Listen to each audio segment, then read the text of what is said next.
ہونا شروع ہو گیا، جس میں حضرت نوح علیہ السلام کے بیٹے اور بیوی بھی غرق ہو گئے۔ اس طرح وہ کشتی چلتی رہی اور جو انسان کا آلود ہوتا ہے اس میں وہ غلاظت پیدا ہو گئی۔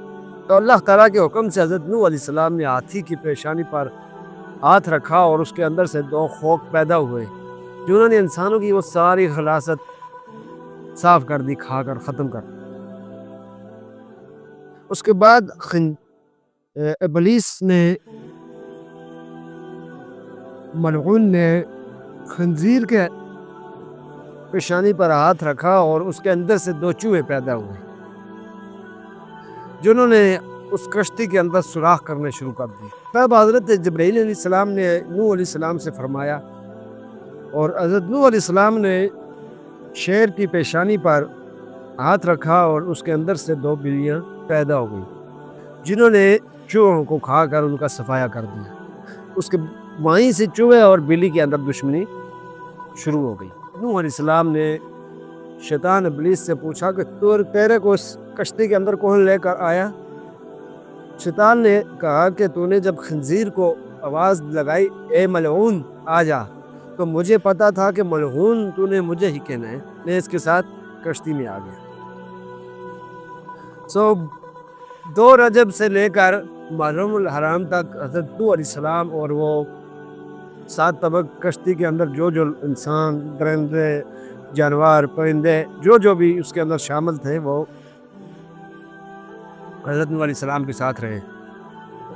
اور یوں جب وہ سلسلہ ختم ہوا، اللہ تعالیٰ کی طرف سے پہاڑ نظر آنے شروع ہو گئے، پانی کم ہو گیا، تو حضرت نوح علیہ السلام نے ایک پرندے کو بھیجا کہ جا کر ابھی دیکھ کر آئے نیچے زمین پر۔ تو اس وقت وہ پرندہ جو بھی تھا وہ گیا نیچے اور وہ وہاں پر اپنے کھانے پینے میں لگ گیا، وہ واپس نہیں آیا۔ تو اس کے لیے حضرت نوح علیہ السلام نے دعا کی، تو اللہ تعالیٰ نے اس کو جو اڑنے، اس کے جو پر تھے وہ ختم کر دیے، وہ اس کے بعد اڑ نہیں سکا۔ اس کے بعد کبوتر کو حضرت نوح علیہ السلام نے بھیجا، وہ گیا اور وہ زمین پر اپنا پاؤں لگا کر جو بھی مٹی جو بھی تھا وہ لے کر آیا اور حضرت نوح علیہ السلام کو اس نے دکھا دیا۔ اس کے بعد حضرت نوح علیہ السلام نے اس کے لیے دعا کی، اور جو دنیا کے لوگ کبوتر سے محبت کرتے ہیں آج بھی، تو یہ ایک اللہ تعالیٰ کی اور حضرت نوح علیہ السلام کی طرف سے اس کو دعا ہے۔ حضرت جبرائیل علیہ السلام تشریف لائے اور انہوں نے 7 راہیں بنا دی۔ یوں جو پانی زمین پر تھا وہ ان 7 دریاؤں میں تقسیم ہو گیا، اور جو پانی اس کے بعد بچ گیا تھا وہ خشک ہو گیا۔ اس کے بعد اللہ پاک نے اور حضرت نوح علیہ السلام نے کچھ جانوروں کو اس سے نیچے اتارا کشتی سے، تو وہ پانی نہ ہونے کی وجہ سے، گرمیاش کی وجہ سے واپس آ گئی۔ تو حضرت نوح علیہ السلام نے دعا فرمائی، اور اس کے بعد انسانوں اور جانوروں سب کو کشتی سے اتار لیا گیا۔ اس کے بعد اللہ تعالیٰ کی طرف سے حکم ہوا نوح علیہ السلام کو کہ جو جڑیں، جو پودے اور جو بھی آپ نے رکھا ہوا تھا کشتی کے اندر، اس کو نکالیں اور ان کو زمین پر بو دیں، پودے، درخت، ہر طرح کی جو جڑیں تھیں۔ تو حضرت نوح علیہ السلام نے وہ سب کچھ دیکھا، وہ ان کو مل گیا، مگر ایک جو انگور تھا، وہ انگور کی جڑ ان کو نہیں ملی۔ اس طرح حضرت نوح علیہ السلام نے اللہ تعالیٰ کے ہاں عرض کی کہ انگور کی جو جڑ تھی وہ مجھے نہیں ملی۔ تو اللہ تعالیٰ نے فرمایا کہ وہ ابلیس لے گیا ہے، اس نے چرا لی ہے وہ جڑ۔ تو نوح علیہ السلام نے ابلیس سے کہا کہ تو نے انگور کی جو جڑ ہے جو وہ چوری کی ہے، اللہ تعالیٰ نے مجھے بتایا ہے، وہ انگور کی جڑ مجھے واپس کر۔ تو ابلیس شیطان نے کہا کہ میں ایک شرط پر وہ آپ کو واپس کر دوں گا۔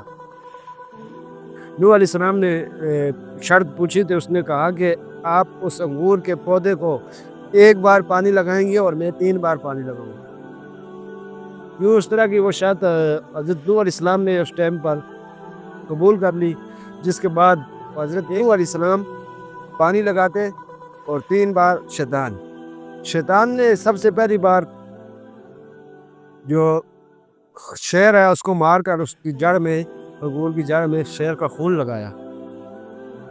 دوسری بار اس کے اندر شیطان نے لومڑی کا خون لگایا، اور تیسری بار اس نے سور کا خون ڈالا۔ جو حضرت نوح علیہ السلام نے پانی ڈالا، اس کی جو انگور کے اندر جو شیریں ہے وہ تاثیر ہے حضرت نوح علیہ السلام کے پانی ڈالنے کی، اور جو شراب بنتی ہے انگور سے تو اس کے اندر جو تاثیر آتی ہے، جو شراب پیتا ہے اس کو پہلے وہ جو تاثیر ہوتی ہے شیر والی، تو یہ تاثیر شیر والی اس وجہ سے آئی ہے کہ وہ شیطان نے اس کے اندر پہلے شیر کا خون ڈالا۔ اس کے بعد لومڑی کی تاثیر آتی ہے، جو شرابی ہوتا ہے پینے والا، اس کے اندر آخر میں وہ سور جیسا ہو جاتا ہے جو شرابی ہوتے ہیں، کیونکہ وہ پی کر کسی کو دیکھتا سنتا کسی کی بھی کچھ نہیں۔ تو یہ جو فال تھا یہ شیطان ابلیس کا تھا۔ یوں ایک دن ملعون نے کہا کہ شیخ الانبیاء تو نے مجھ پر بہت احسان کیا ہے، تو مانگ لے مجھ سے کیا مانگنا چاہتا۔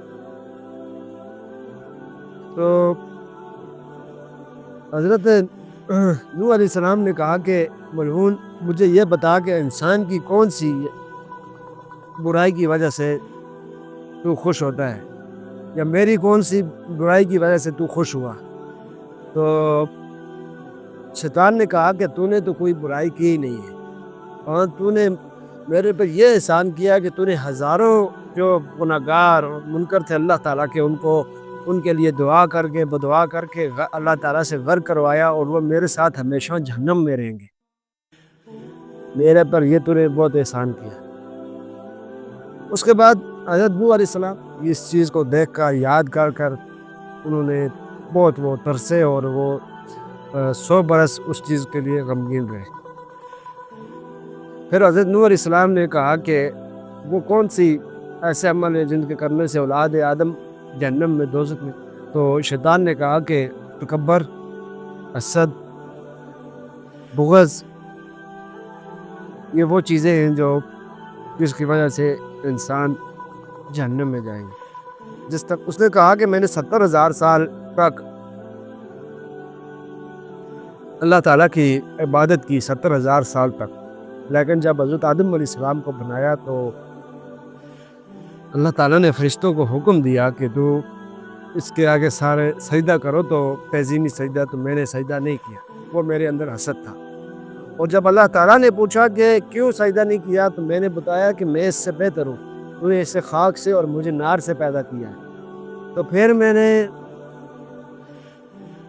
بتایا جو کہ وہ میں نے تکبر کیا۔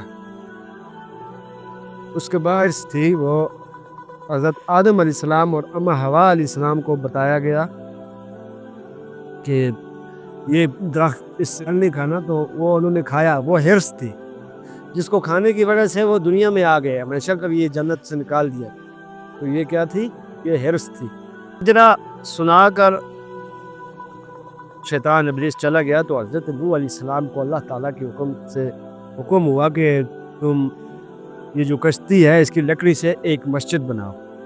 یوں جودھی پہاڑ پر ایک اللہ کے حکم سے مسجد بن گئی، اور وہاں پہ بستی شروع ہو گئی، انسانوں کی پہلی بستی وہاں پر طوفان کے بعد شروع ہو، اور وہاں پہ لوگ حضرت نوح علیہ السلام کے ساتھ رہنے لگے اور اللہ تعالیٰ کی عبادت کرنے لگے۔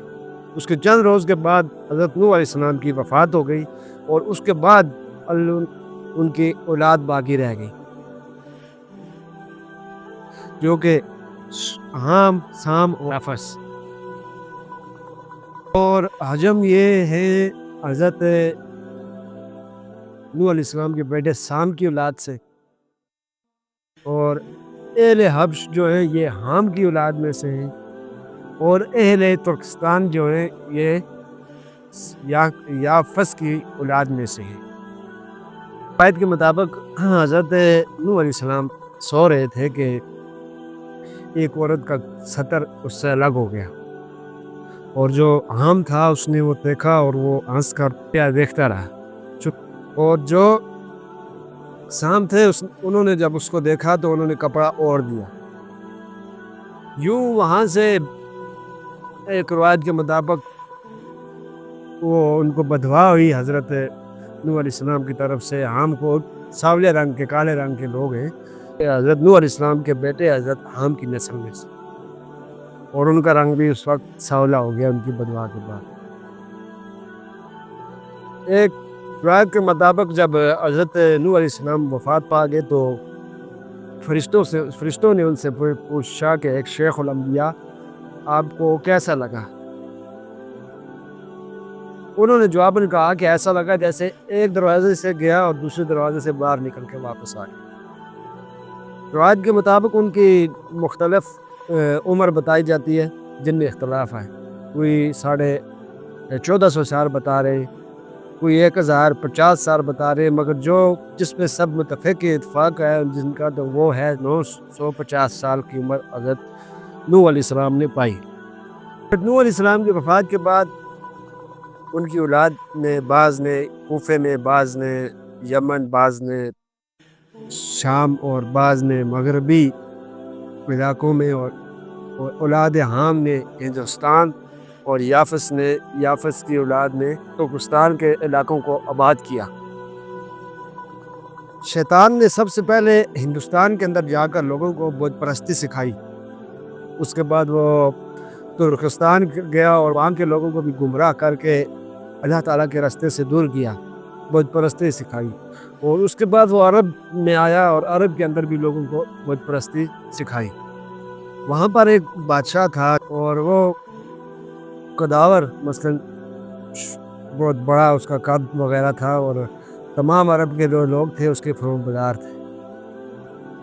اس نے وہاں پر کچھ باغات اور نہریں بنائی تھی عرب کے اندر، اور عرب کے اندر کوئی بھی اس کا ثانی نہیں تھا، وہ اتنا طاقتور اور اتنا مالدار تھا، اور 650 سال تک وہ زندہ رہا، اور اس دوران اس عرب کے اندر کوئی بھی شخص مرا نہیں تھا، کسی کو موت نہیں آئی تھی، وہ لوگ موت کو بھول چکے تھے، اور وہ لوگ سب کے سب جاہل تھے، ان میں کوئی بھی عالم دین، کوئی بھی اس طرح کا شخص نہیں تھا۔ ایک دن شیطان ان کے پاس آیا اور ان لوگوں کو کہا اس نے کہ آپ کس کی پرستش کرتے ہو، کس کو مانتے ہو؟ تو ان لوگوں نے کہا کہ ہمیں کچھ بھی پتہ نہیں ہے۔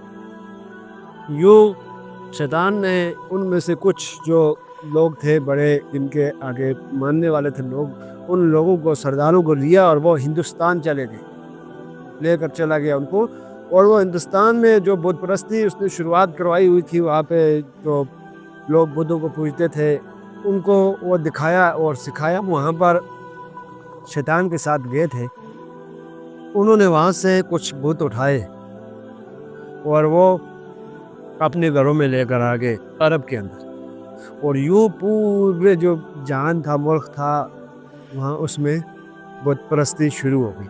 اس کے بعد حضرت ہود علیہ السلام کو بھیجا قوم عاد پر پیغمبر بنا کر، جس کے بارے میں ہم اگلے حصے میں بات کریں گے، تو آپ اگلا حصہ دیکھنا نہ بھولیے گا۔ اور جو ہمارا آج کا یہ موضوع تھا، یہ آپ کو کیسا لگا، اس کے بارے میں آپ ایک کمنٹ ضرور کر دیجیے۔